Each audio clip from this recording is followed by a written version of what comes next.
Just doing a little live stream here. It's almost 8 p.m. around 7:53 or 4. Wrapping up the day. It's been a good day.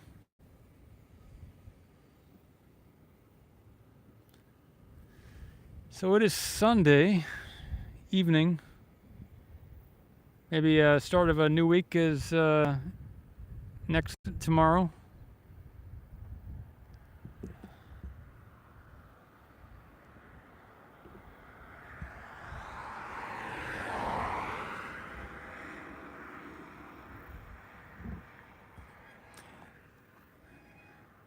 The video streams earlier went pretty good, so I'm excited about that to keep doing that in the future. Just covering a few things here and ending the day on a video here. Paul S. Mamakos here.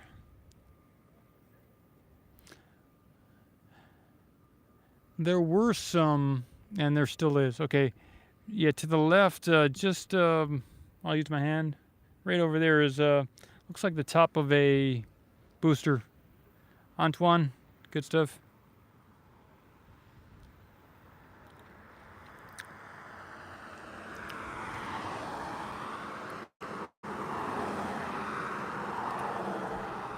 Let me know how the audio is, if it's good and the video is good. If there's any issue with the audio, let me know and I'll adjust something. Yeah. Tilt up on the camera.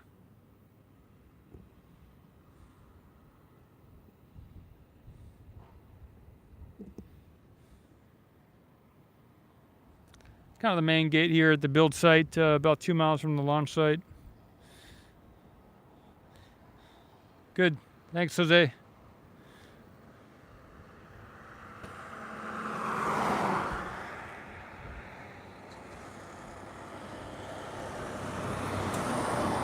That was a liquid nitrogen tank passing by.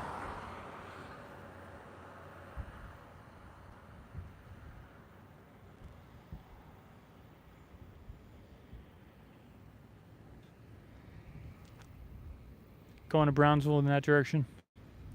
There's another vehicle there on the left doing some video photography. Don't mind to get them in the shot.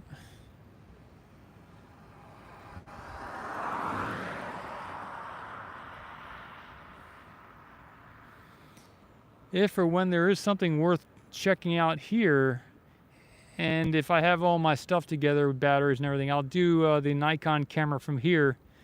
I don't normally do a lot of video from here, but I can if there's something interesting or important down the road.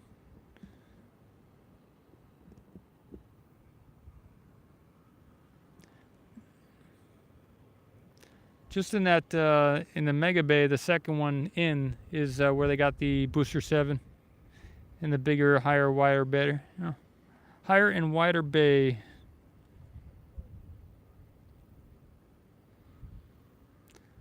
That's about it. I did make an adjustment to the description here in the About section on YouTube. It says that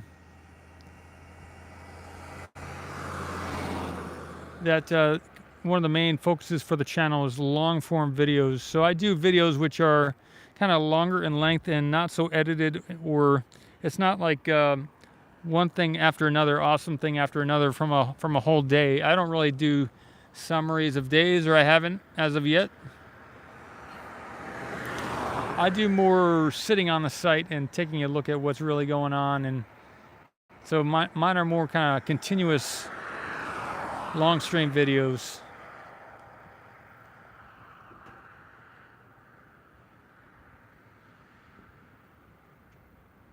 With commentary. I watched a Lab Padre video earlier today, kind of summarizing the whole week. And wow, that was a good video.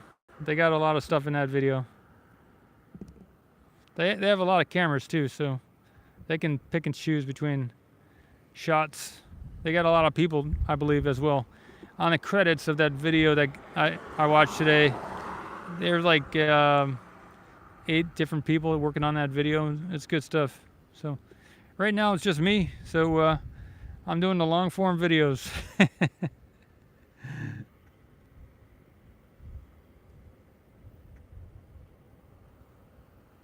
It's a good shot.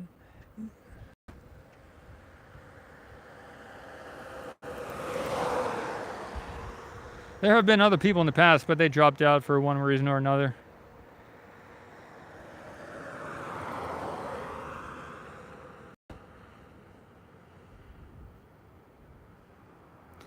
If you're interested in the Ocean Camera Space Corp mission and you want to get involved, just send me a message and we could talk about it.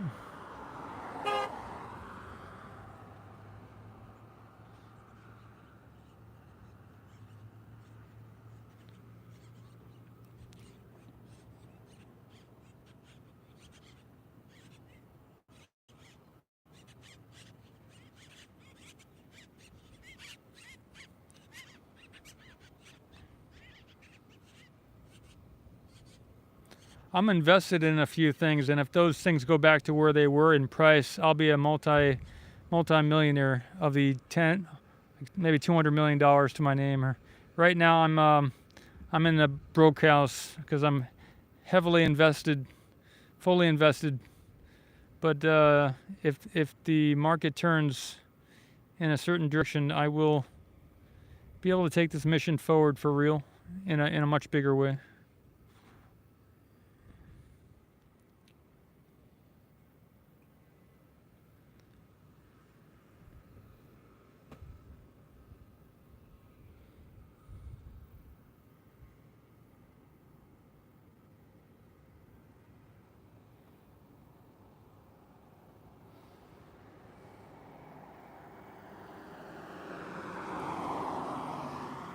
If it keeps crashing, I think I'll do well as well.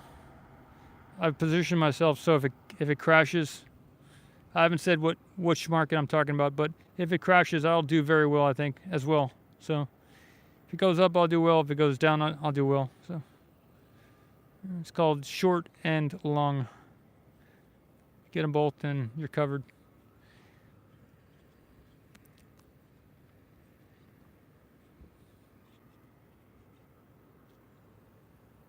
All right.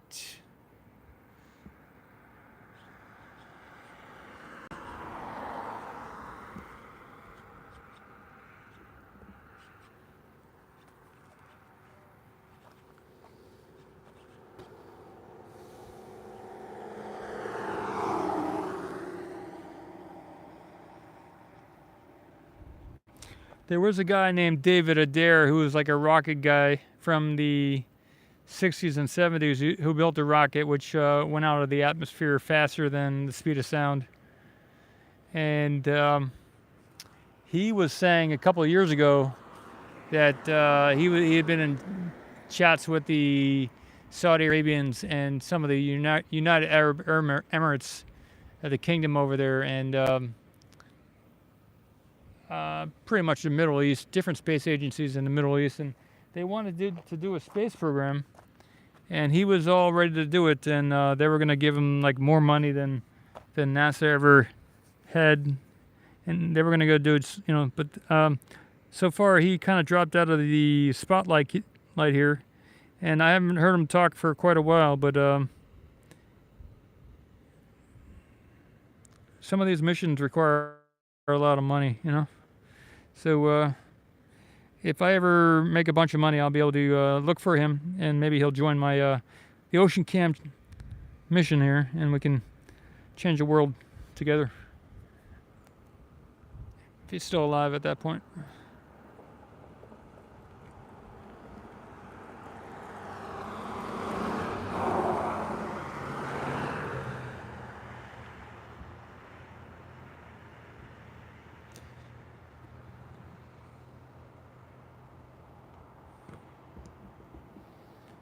All right, that's all I got. It is, what time is it? I don't know, it's past 8 in the evening though, that's for sure. That's about all I got.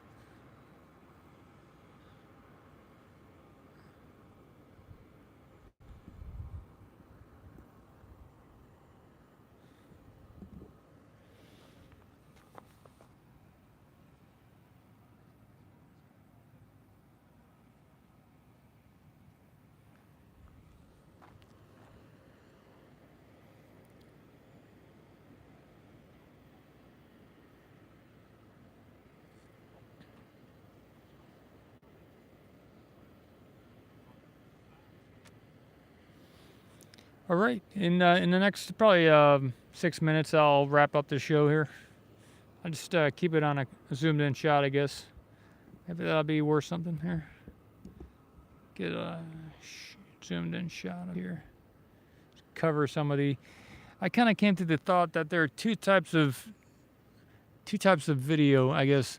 One is just kind of a static video where you're kind of satisfying the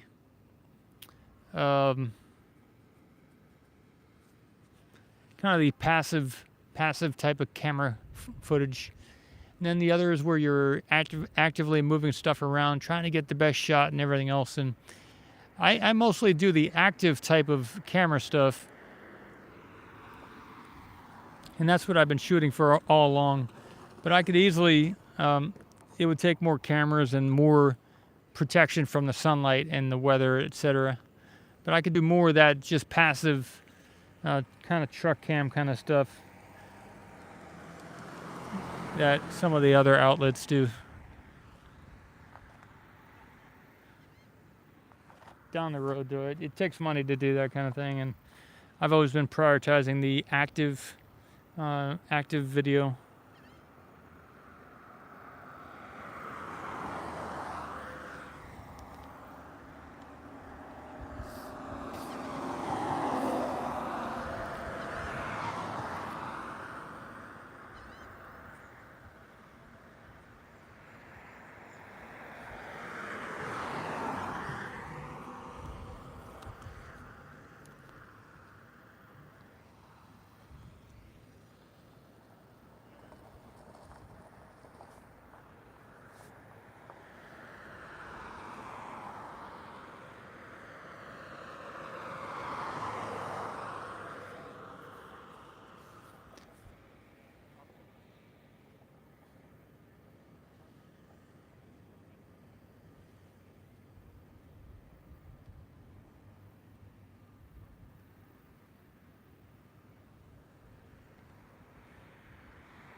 Well, if there's been anything interesting that you've seen today on TV or elsewhere, well, maybe say something here in the chat or let us know about it. Hey, Paul, 8:05 p.m. Good stuff. Nice to see you here. It's always interesting to learn new stuff.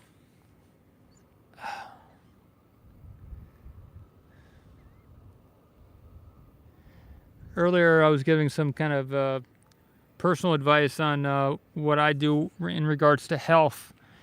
And, I've been a surgical technologist. It took me a couple of years to get that. And I was kind of doing the pre-med thing in 2014 for a couple of years.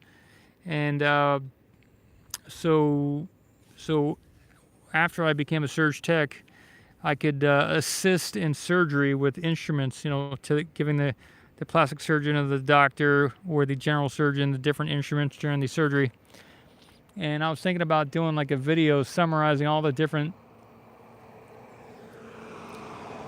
diseases and injuries that I've seen and had gotten to work on, and the type of natural approaches that could have been taken to avoid or heal some of those instances.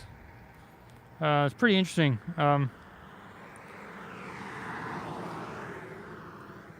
As a surg tech, you make about $18 an hour to start out, and usually it picks up pretty quick after that. You start making more money after that. So, I've worked on, I was just going to mention some of the things. Club foot, where somebody gets like a big bone outgrowth off of their toe, and then the doctor goes in and trims that bone. I've worked in on broken legs, where the doctor inserts a piece of metal into the bone, and then fits the bone back together. I've done hips, where the ball of the hip is taken out and a new fake one's put in. So that's basically some of the leg type of stuff. I've worked on leg amputations. What else? Bowel surgery. A lot of gallbladder removals, different, what else? Just different abdominal, intestinal surgery, hemicolectomies, also some of the GYN surgeries, hysterectomies. I've worked on liver issues, some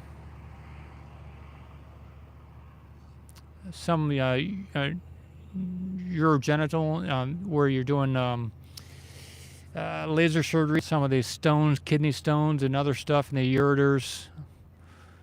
Now, I've been in on a couple. I've assisted on as a surge tech on some of the kidney transplant surgeries.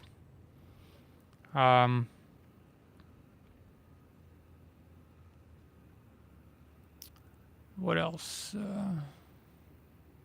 So that's basically the stomach. I've done a bunch of spinal surgeries as a surge tech. That's pretty cool. Spinal surgery is pretty fun. As long as it doesn't involve the cervical spine, it's pretty fun. Posterior spinal surgery is a lot of fun if you got a good doctor and you guys work together a lot. Elbow surgery is kind of difficult if you're just doing like a flush or something. That's kind of, but it can get difficult with the different anchors and things like that. Plastic surgery on the fingers is a lot of fun, or a carpal tunnel release is a quick surgery. It's easy to do. It's fun. It's kind of a fun surgery. Some people have like webbed fingers. That's kind of a fun surgery. What else? Sometimes you got to do a nerve, ulnar nerve in the elbow kind of needs to be moved around a little bit. Maybe there's some pain there. That's a common surgery. There's a lot of stuff up in the acromioclavicular joint where it's kind of a difficult surgery, can get bloody. Heart surgery, I've never done any heart surgery. I've done lung, I've been involved in lung puncture kind of stuff, a little bit of that. The instruments on that are kind of cool. Let's see. What else? I've done breast, I've been involved on breast surgery and also lymph removals for like the cancer lymph removal in the armpits and also around the breast. I've done liposuction surgery, kind of interesting surgery, where they want to take it from your butt and put it into your breast or something. It's kind of interesting. Or just some where you get the breast implants. That's also kind of an interesting surgery. Easy to do. I've done a couple, been in on a couple nose surgeries. Different eyelid surgery is kind of cool. It's kind of a quick surgery. There's where the eyes are cross-eyed and they have to go in and tighten some of the muscles around the nerve, around the muscles around the different quarters of the eye. That's kind of a interesting surgery. Initially, it was kind of hard to believe that such and such muscle would be pulled out and tightened. But yeah, those things are possible. It's common surgery. They stick the needle way into the back of the eye to do a block of the eyeball, just under the eyeball. They stick it into the muscle at the back of the eye. So that's kind of interesting to get over that in the beginning. Where they go into the brain and they do like a brain surgery, they kind of drill a hole in the brain and then on the skull, and then they do their thing, and then at the end of it they close it off with like some metallic pieces that they drill into the skull. That's kind of an interesting surgery. I've been in on, I think, a couple, two or three of those. Those are very quick moving surgeries when they're closing stuff up, so the doctor's usually rushing. I didn't like that type of surgery too much. Plastic surgery is a lot of fun if you ever get involved. Possibility to do some plastic surgery.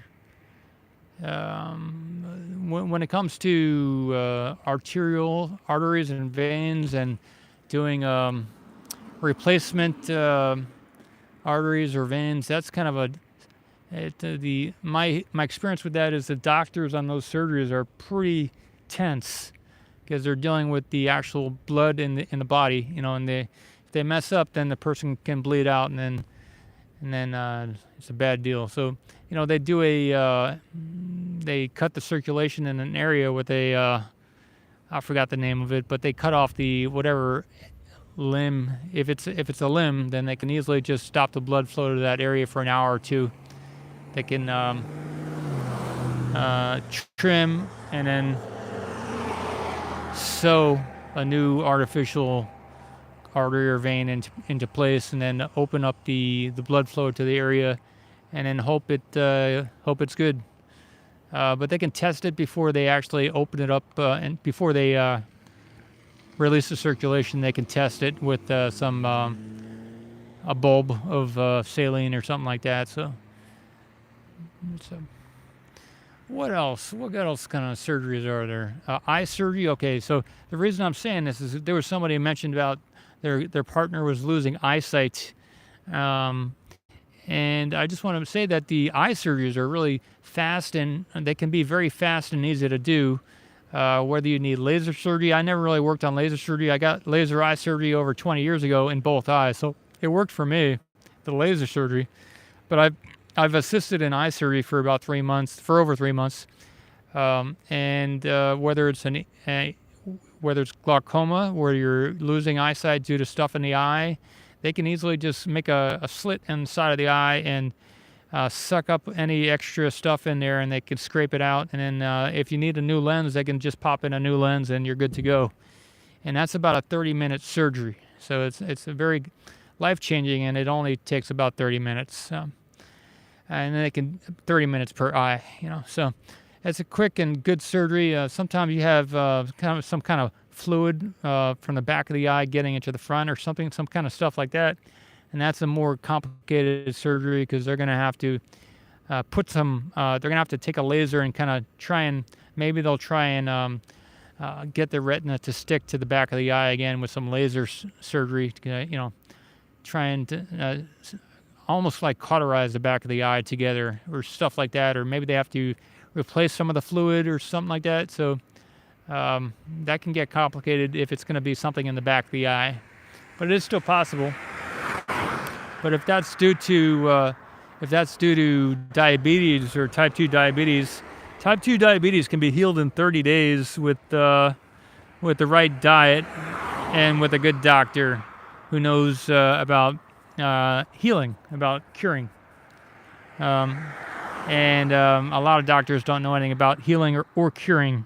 They know superficial stuff for the first and second degree burns and stuff like that, but they don't actually know anything about nutritional healing as far as raw food and stuff like that. And the best of the best for that type of thing is Dr. Gabriel Cousens. He has a place called the Tree of Life Rejuvenation Center in Arizona, and he's in his 70s, so I don't know how much he's really doing the work these days, but you can still find him, and you can still most likely take a workshop for 30 days and heal yourself of type 2 diabetes if you're strong enough to do it. A lot of people, they start the process and they don't, they want to go back to eating their chips, and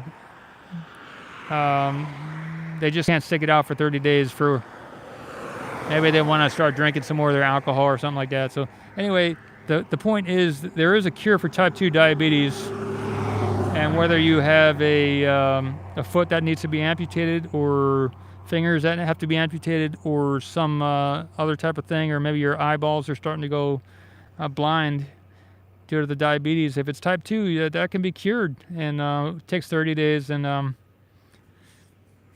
I would recommend there's a book written about it as well, and the book is called "There Is a Cure for Diabetes, Type 2 Diabetes." That's what it's called. Dr. Gabriel Cousens. And anyway, so eyeballs or stuff kind of. One of the sad things is a lot of parents don't know how to feed their children food, and the tonsils will start becoming friable. The tonsils will become so inflamed or jelly-like that you could actually just put your finger in there and kind of crush and pull. The tonsil will just easily fall away. And so that if that happens, the child can bleed out and die. So, and that's just due to poor nutrition, poor health. I mean, at that point, if you're feeding the kid crappy food that has a long shelf life, but is really bad nutritionally. I mean, if it's shelf stable for 30 years, then it's probably not good for the kid. And if they're having problems with their nostrils and everything else, and their tonsils are inflamed, etc., then you got to look into some of that raw food stuff. And there's a video called "Raw for 30 Days" on YouTube. You can watch that. Because that's a really sad situation. What they do in surgery is they actually stick like these. They stick these pieces of wire through the eye lacrimal glands into the nose, and it's like a bloody surgery. But they're basically just cleaning out the lacrimal, the ports between the eyeballs and the nose. And that's just due to poor nutrition. Pasteurized milk is terrible. There's a lot of other stuff that's cooked. This is just terrible. So, and if you're gonna have honey, make sure it's raw honey. Because honey can be heated, and it can be they can add water to it up to a certain amount of the volume. It can be water. So if you're allergic to certain foods, it's most likely because of how the food was processed. And most likely due to the fact that it is cooked in one way or another. So if you can eat some raw food, or even raw orange juice or stuff like that, or raw carrots and celery, that kind of stuff, that's the best. What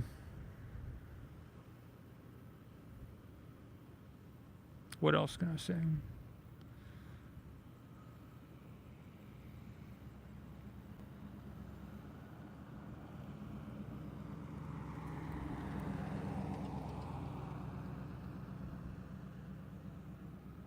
Yeah, that's good. That's good enough.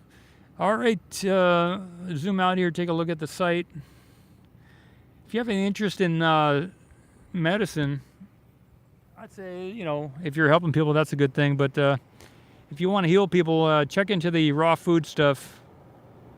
Dr. Gabriel Cousins.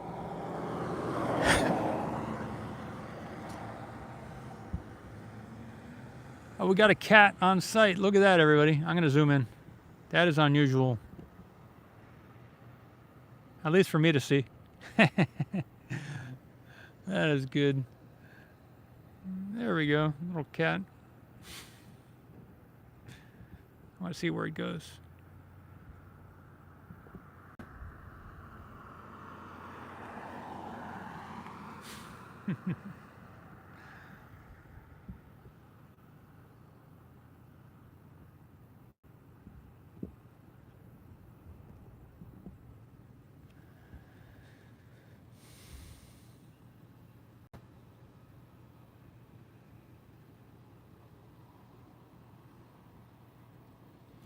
So yeah, one of the big surgeries is that a lot of people come in and get like a hernia or something. It's where the inner skin layer, or you could say inner layer of the inside of the stomach, which contains all the organs, that'll start developing holes in it, and parts of the intestine or other organs will start popping through out to the outside of the body, and that's due to, again, just poor diet.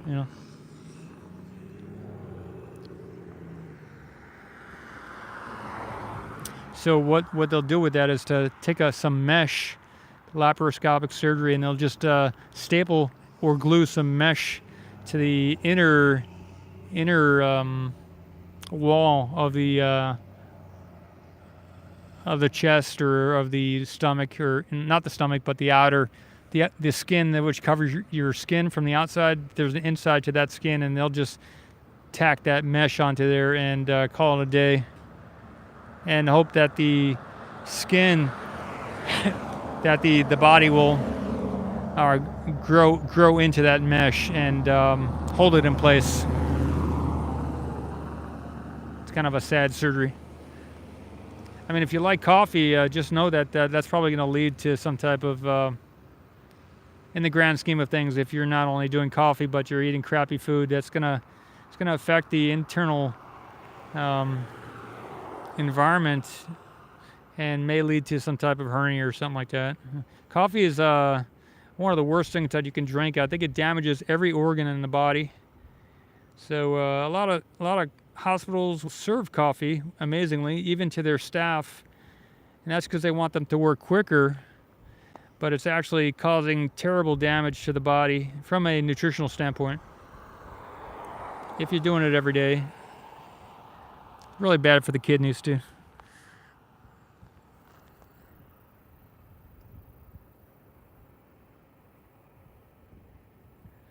But the worse condition the staff are, the more work the hospital has. So it's kind of a good thing for the hospital if the staff aren't that healthy.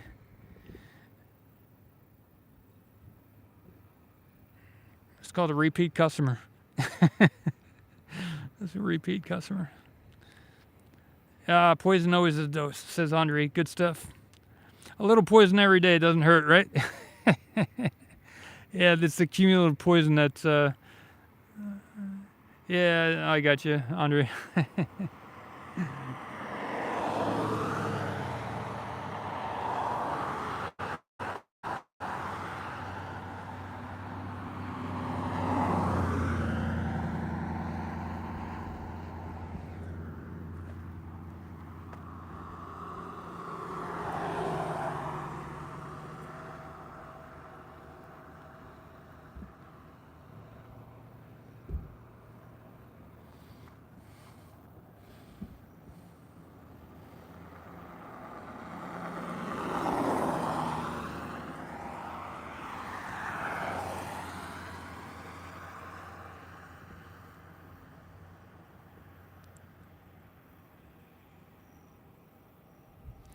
Yeah, as long as we treat people like robots and machines, then the poor nutrition is going to probably continue.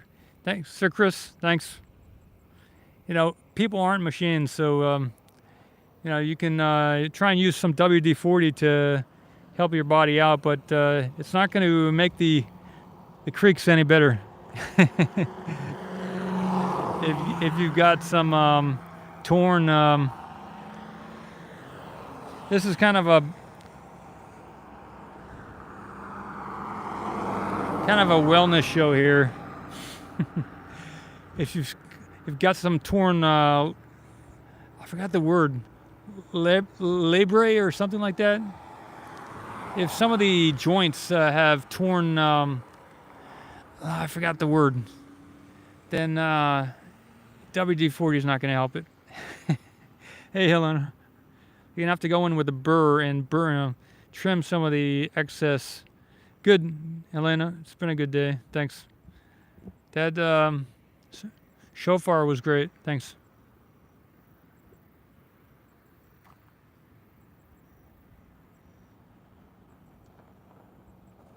Yeah, I know ligaments, but inside of the each of the joints, say the elbow or the shoulder, they... on some people, you know, they tear some of that inner joint area, and they got to go in with some burrs and trim some of that to make it smooth again. So when you move your arm or your elbow or whatever, then it's not, you know, getting caught up on some of the frayed. I think it's labret, something like that. I'm pretty sure it's something like that. It's been a couple of years. At least 4 years since I've done any surgery with people.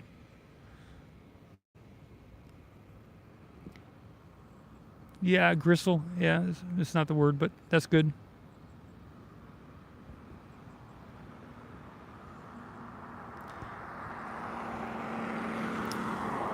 So I've been I've mentioned all the types of many of the types of surgeries I've been involved in. One of them that I forgot to mention was a total knee replacement. It's where they go in and what do they? So I've been talking about all the gory stuff. Maybe I can call it the gory. I'll change the name of this to include some medical stuff into the title there. So what do they do? They talking about some of the surgeries. they make an incision on the top of the knee, and they open it up, cauterize different areas, and then they eventually they end up shaving the top of the bottom of the femur, where the bottom of the femur. They end up shaving that, and then they shave the part at the top of the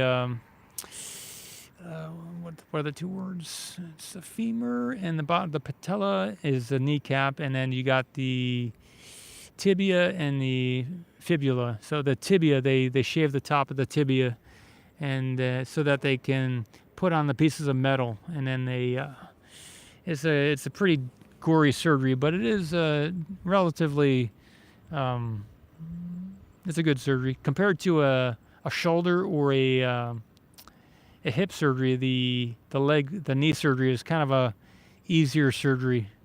Yeah. Anyway, it's funner to be on than a hip surgery, and somewhat funner to be on than a shoulder surgery. But that's another one I've done.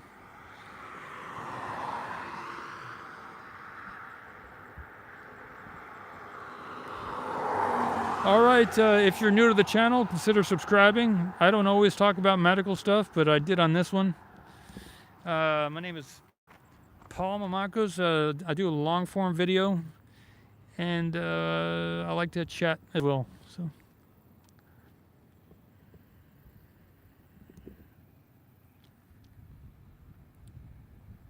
I've got a much different background than most photographers here at SpaceX. The longer you hang around, the more you'll realize that. But it's good. It's good stuff. There's a good reason why I'm here, though. Good reason why I'm here.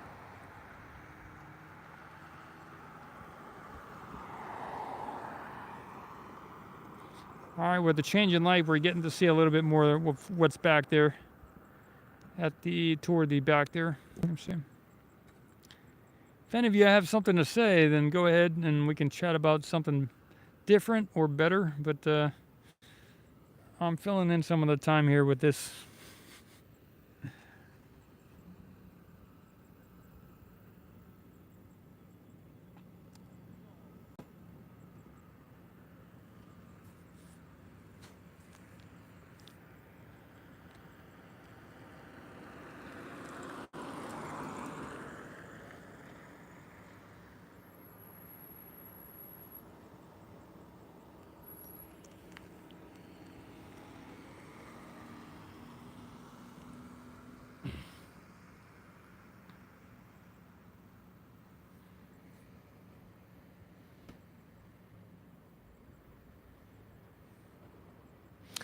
One of the goriest surgeries is ear surgery.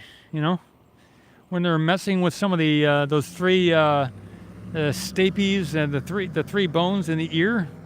That is one of the most difficult surgeries in general terms. I mean, it's not hard surgery, but that's a very gory surgery, and it is a little bit complicated because it's not as easy to get to those three bones as you might think in the ear. That causes, you know, the ability to hear.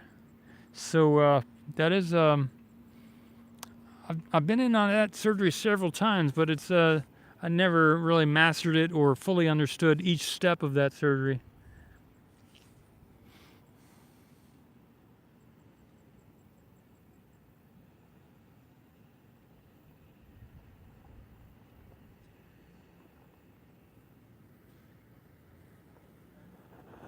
But if you're just starting out, you're looking to get work or a job somewhere. So I was touching on this before. I would say if you're going to be in the nursing type of field type of thing, and you're considering surgical technology, I would say get your bachelor's in nursing first. Go the route of nursing, and then if you want to, add the surg tech on top of that, because the surgical technologist always answers to the nurse. So it's not like, even though you're doing more complicated work than the nurse does, maybe a nurse also becomes a surgical technologist, but the nurse makes about 2 or 3 times more than the surg tech does. And the surg tech has to answer to the nurse. So if you're going to become a surg tech, you might as well become a nurse first so that you have some status in the surgery. You know, a lot of times you'll be a surg tech, at least I was, and they would take the roll, they would do the roll call and they would put it into the chart, and they mentioned everybody on the chart except for the surg tech. So here's a surgery. When it comes to charting the surgery, they care about the nurse, the doctor, the anesthesiologist, the nurse, doctor, anesthesiologist, and is there anyone else in the room? Let me think here. Maybe, no, they don't care about the surg tech when it comes to charting.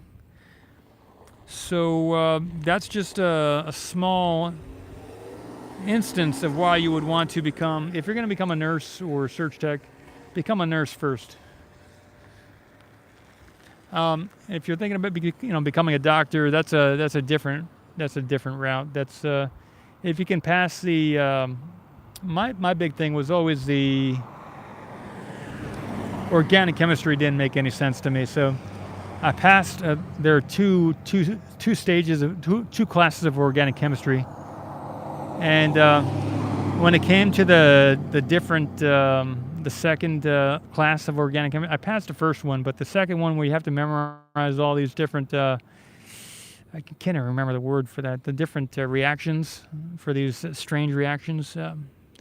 Nah, wasn't able to do it the first time, so it would have taken a lot more dedication than I was willing to give it. But the rest is pretty easy. The microbiology was pretty easy. Everything else was pretty easy. It's just that the organic chemistry, you got to be able to, you got to handle that if you want to be a doctor. What else? That's about it. That's about it.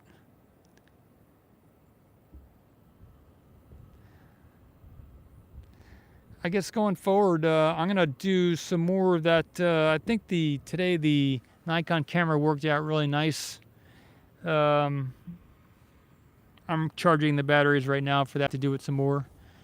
If I really start doing that a lot, then I will have to put the solar panel on the truck and start. If it looks like I'm not going to launch anytime soon, the reason why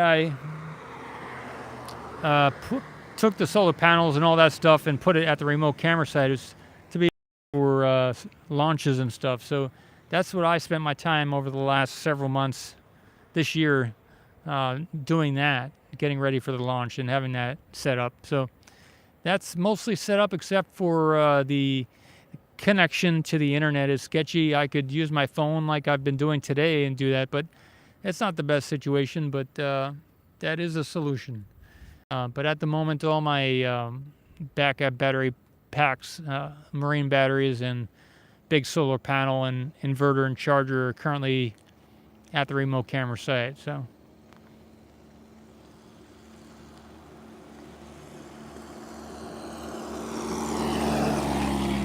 doing extended videos with the Nikon camera is not as easy as if I had all that stuff connected to the truck like I did the first time around.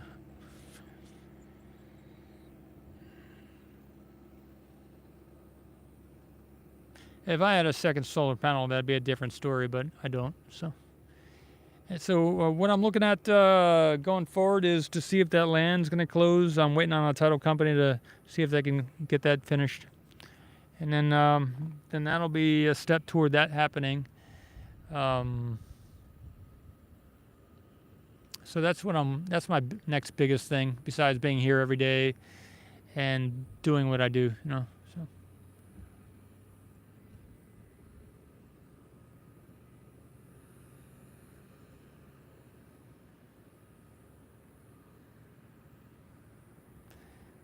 I guess I'll get on camera here quickly, briefly. I'll turn the camera here a little bit, zoom out.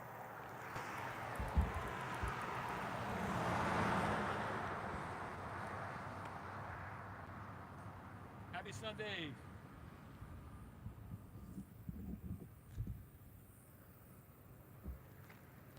I believe that was a good shot. If it was, give me a thumbs up. All right. that'll be it. I will sign off in the next couple minutes.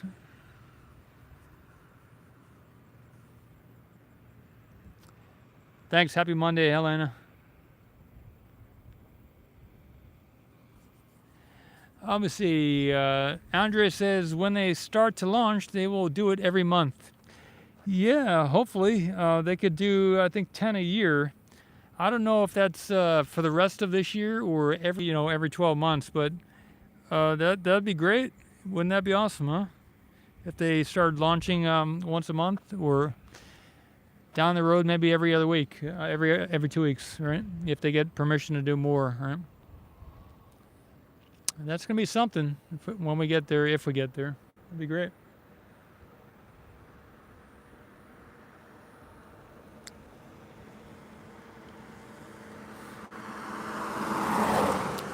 I have a licensing agreement for if people want to restream the launch for $150. You can do that if you have your own channel. I got a page on the website where it talks about that.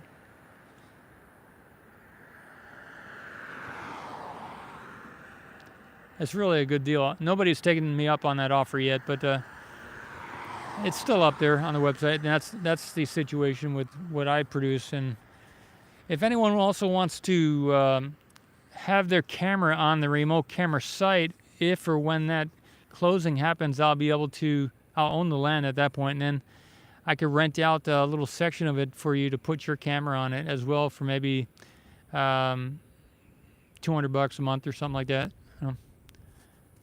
That would help me out as well, because then that would cover some of my costs for the paying off the rest of the property costs over time. So.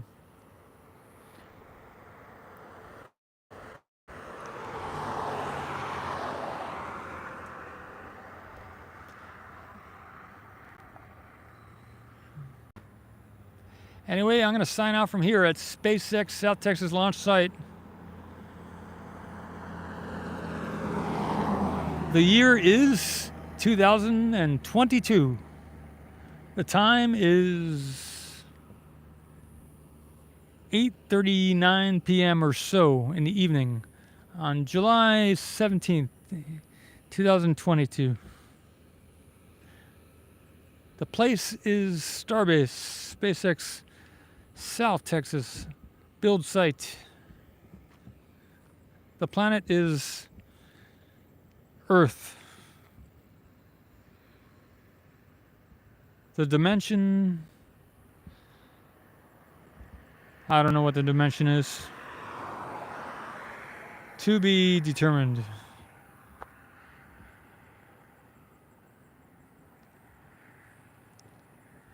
We're looking at the beginning of a future off-planet colonization of the different things in our solar system.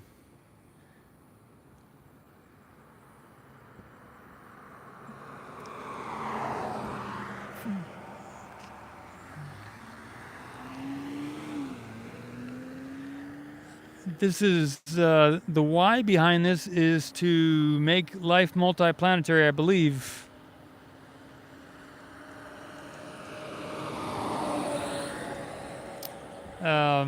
And the who is Elon Musk putting his dollars where they matter into research and flight development. Good night, Andre. Thank you. Helena. And so it is. I will see you on the other side. Good night. Take care. Good morning to you if you're in the morning. But whenever you watch this, wherever you're watching this from, and in whatever dimension, I salute you, fellow citizen of the universe.